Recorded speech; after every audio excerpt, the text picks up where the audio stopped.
But when we arrived, it was too late. And Mary and Martha, they were in tears. And they came to Jesus and said, "Why could you not have been here sooner? Had you only been here sooner, our brother Lazarus this day would be alive." But Jesus insisted. He said, "I want you to please take me to him." But they argued. They said, "There is no reason. He is dead. He is buried. He was laid out for the prescribed number of days. He's been in the tomb for many days. There's no reason to take you to him." But Jesus said, "Please, take me to him." So we all followed as Mary and Martha led us to the tomb. And we watched as Jesus stepped up to the entrance of the tomb. And we watched as he raised his hands to heaven and his eyes to God.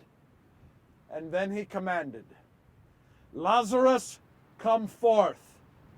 Lazarus, come forth." Do you know what happened? Do you know what happened? Lazarus, who was dead and buried and in that tomb for many days, walked out of the tomb. He was dead and Jesus brought him back to life. Don't you see? There's no doubt as to who he is. I ran to him and said, "Master, send us, each of us, to the ends of the earth. Let us tell people of what we have witnessed here this day." But do you know what Jesus said to me? He said, "No." He said, "No." He said, "You will tell no one." He said, "Judas, in my Father's time, you'll let my Father's will be done." Well, let me tell you, I knew that Jesus was wrong. Do you hear me? He was wrong. He just raised a man from the dead. Don't you see? It was time for him to stand up and tell the world, "This is who I am. I am the one foretold." And the angels could come from heaven and rid our country of the Romans. Don't you see? Jesus had a responsibility. Don't you see? But I did as I was told. I said nothing. I told no one.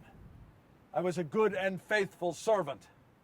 Sometime later, we were having supper at the home of a friend of Jesus, Simon the Pharisee, and a woman walked in. She was a street woman.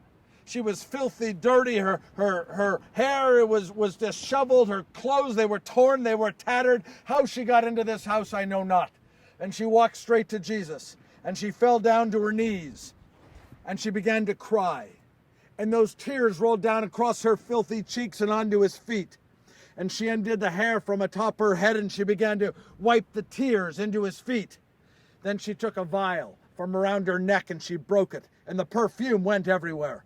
And at that point, I'd had enough. I said, "Stop this! Stop this! Do you not know the value of that perfume? Its value is 300 days' wages. It should have been taken, sold, and the money given to the poor." And then I turned to Jesus and said, "Jesus, have you not been saying that we're to care for the poor, to look after the poor? That perfume should have been taken, sold, and the money given to your precious poor." Jesus raised his hand to me and said, "Stop, Judas, stop." He said, "The poor you will have with you always." He said, "This woman is anointing me for my burial."